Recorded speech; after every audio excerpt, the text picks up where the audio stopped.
Hi guys, welcome back to my XGS guide. Now I'm gonna review Savior of Souls Lightning. So let's start from her stats. Like you can see that her stats is maybe bad but also amazing at the same time. Bad because she only get 100% on attack and magic. That cause her offensive potential is kinda not good, but for defense it is quite good. Okay, 100% on all stats, pretty decent. And not only that, she also gets something I call super true double hand. It is basically the same like true double hand, but you get the effect even if you equip shield. So yeah, she will become tanky attacker. And talking about tanky attacker, she can become provoker and has 50% draw attack. So yes, you can make her into 100% provoker. And on normal form, it is quite easy if you want to make her into having 100% physical evasion because she already has 50% physical evasion. So very nice on normal form, but on brave shift form, too bad she loses her physical evasion. Yes, I know she get 30% magic evasion, but like you know, magic evasion is not stackable. So I don't think we need magic provoker that much because I think until now what we use is physical provoker to absorb the enemy's single target physical attack, okay? But for AoE cover we usually use magic. So I don't think on brave shift form she is that good for become a tank. And yes, she also has fatal damage protection. Overall I can say her stats is good, but the only thing that I don't like is that attack and magic. Okay, only 100%, but that's enough about stats. Let's talk about abilities. So on normal form, she is a provoker and physical chainer. She can chain with absolute mirror of equity and bolting strike, but both moves are locked to lightning element. And again, if you take a look on the damage modifier, it is not amazing at all. It is only 72 times damage, which is the same damage modifier like what you get from the first generation of Neo Vision. And if you combine it with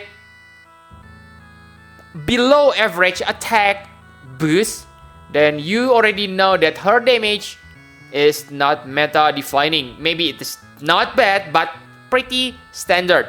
She also able to break, deal 500% break damage for sword. So it is nice if you face something that weak against sword break, okay, in the future trial. And she are able to give herself 300% attack and magic buff and 30 limit burst crystals and 150% limit burst damage. So this is good, but also bad. Why bad? Because you cannot use it with your triple cast. I don't know if you use it with triple cast 3 times it seems OP, but at least let us combine this, okay, with other abilities, because when you use this, then you need to use it 2 turns because her limit burst needs 60 LP. So 2 turns without doing anything? Yes, you can use it 1 time and on the next turn you can attack normally, but basically I feel like it is kinda hassle to use this, okay? But that's just me. And if you don't equip her with 100% provoke, okay, you also can use her ability, okay? You don't need to have passive for 100% provoke because you have this ability with 50% magic physical mitigation against fairy and 90% fire, ice, lightning, and wind resist, which is pretty good, okay? And talking about resistance, she has 50% innate fire, ice, lightning, and wind resist, so that will make her good, but too bad she is not your AoE magic cover, okay? And she also able to imbue all allies with lightning element, so it's kind of like Riku, and also increase 15% lightning damage at the same time. So the difference with Riku is she also able to imperil the enemy with Thunder Imperil. So yes, pretty good setup if you bring her on Dark Vision. And for Grandis ability, she doesn't have Grandis ability because she is a savior. Why need Grandis? She's savior after all. And for limit burst, I can say this one is not good, okay? Sure, too physical efficient, but the LB cost is simply too high, 60 LB crystals. And to chain this, you need to have duplicate, I guess, okay? It only looks cool because it is CG, but yeah, the damage is okay, 440 times, but I think it's better to save your limit burst crystals for her Brave Shift form because it is one of her strongest point on this game, okay? So let's take a look on Brave Shift form. So on Brave Shift form, she is only bolting strike chainer, but again, she become magic chainer, magic bolting strike chainer. It is not common, especially she is limited to triple cast, okay? So like you know that bolting striker, yes, triple cast, but most bolting striker are physical attacker, and the one who able to quad cast bolting strike are mage, and she is only triple cast. So no. Okay, I don't think she is a good chainer on this Brave Shift form, especially because it is non-elemental damage or wind or thunder element. Okay, you can use it on some situation, okay, because the wind or thunder element also imperil enemy resist. But I don't think you should count her for damage. Okay, so if I say that you shouldn't count for damage, what you should use her for? Simple, limit burst. Take a look on her limit burst. It seems crappy, right? Yes, you're right. Fire, ice, lightning, and wind magic damage. Wow, 4 elemental attacker. Not attacker, sorry. 4 element attacks. And she only able to imperil 2 of them. So I believe you are agree with me. It's kind of crap. But the selling point of this limit burst is not that. It is 90% spirit break. What's so big about 90% spirit? Okay, because we have 85% spirit break, right? Yes, it is really important. Okay, 90% gonna make huge difference. Okay, so you can see it on the screen. Okay, I have done my calculation using FFBE equip. So I use Terra limit burst as attack, okay, as DPS, and I fight against enemy who have 25,000 spirit. With 80% spirit, Terra limit burst only deal about 34 million damage. And like you can see that with 90% spirit break, she deals about 68 million. Wow, it doubles the damage. Okay, really insane, guys. Because especially on dark vision, usually, okay, for me, I usually end up with like 1 million on last stage or 1 point how many million. But with this kind of spirit break, it's gonna double my damage and allow me to cap my damage. This is also same like against trial. Okay, imagine that you're not able to one-shot the enemy. You're only able to, let's say, deal 70% of the health or 50%.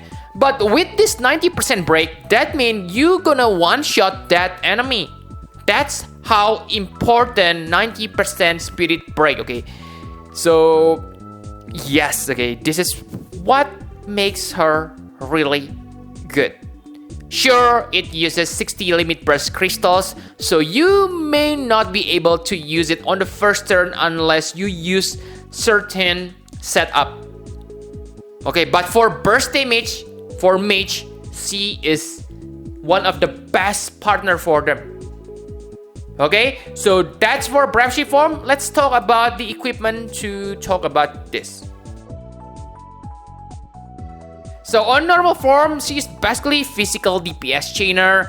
But again, I think her normal form is just so unless of course you want to make her into provoker with AoE lightning imbue. So I can say that can work maybe. Okay, that's nice.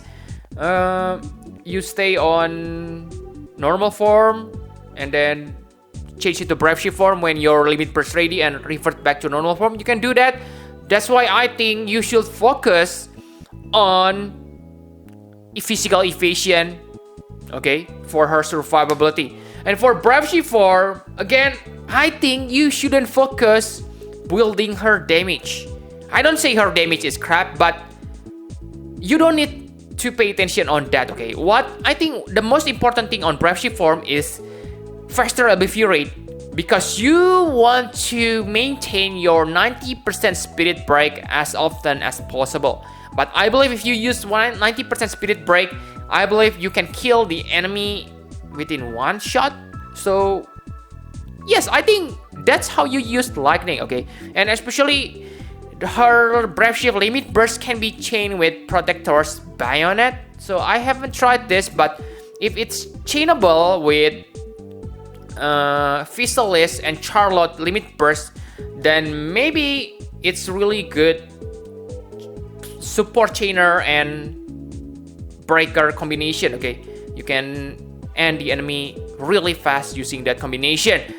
And if you want to make her into attackers, it's possible, okay? I don't say that she is bad as an attacker, but it won't be meta defining. But with her STMR, even when you equip shield on her, she still has 500% chain damage modifier. It's the same like true dual wield character. So again, even when she equips shield, she is still decent. That's another strong point, okay? And for vision card, you really need her card.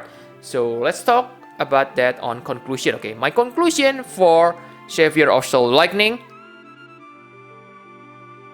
So if you ask me what's good about Savior of Soul Lightning, first of all, her STMR.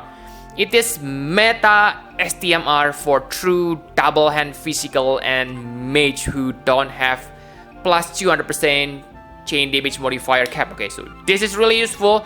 So it is good for your Suyi, good for your Akstar Cleom, because yeah, basically I can say that for finisher it's kind of same like 100% damage, okay? I think yeah, maybe like that, okay? I haven't done calculation, but this STMR is really good for that, for those type of characters, okay? And for Trust Mastery Word, I can say maybe it is interesting on the future when we get more shield users characters, but for now I think it is not useful, okay? Because I think the only character that able to use this to the fullest is herself. Because sure, okay, sure, you gonna get equipment attack and defense when you equip this, but my question is, which other character need this? Because if you equip shield, basically you lose your other 200% normal true double hand on other characters. Only Lightning, Savior of Soul Lightning, that able to take advantage of this ability. And remember, shield is not upgradable on item enhancement world, if I'm not mistaken. Maybe they allow it on the future, not sure, but at this point you cannot upgrade shield, right? So you will lack attack and magic boost. And maybe the biggest usage of the character herself is the 90% break, okay? Like you can see that if you right now use like 80%, 85%, wow, your damage gonna be improved a lot if you apply this 90% spirit break, okay? This is huge. Sure, on paper it only sounds, what, only 5%, not that big deal, but wow, like you have seen on the calculation before, it matters a lot. Okay, so I can say that she is like support chainer, breaker, and provoker. So definitely, if you need DPS, she's not the one. Okay, unless you know that, oh, I need that 90% spirit break to improve my meta DPS like Terra, then go ahead, pull her, because she is the only one who have this 90% spirit break at this point. Okay, for the for the vision card, I can say that it is kind of crappy again. She's the only one who can use this, because who need attack and magic boost when equipped shield. Only her, right? I have feeling that on April they say that King Behemoth, Fanfesta unit gonna be like lightning. Okay, using this kind of super true double hand to get increased equipment attack and magic. I think that's when the super shield true double hand gonna be meta, but that's just my prediction. Okay, don't take the info with a grain of salt. Okay, so I think that's all you need to know about lightning. Ask yourself whether you need that chain modifier cap STMR. If you use true dual wield, you don't need it. Okay, and after that, if you don't think you need that, then ask your question. Okay, ask the question: do you need 90% spirit break? If yes, then that means lightning is for you. Okay, thank you very much for watching. Please hit the like button and subscribe to my channel for more Final Fantasy Prep XVS guide. Bye bye guys.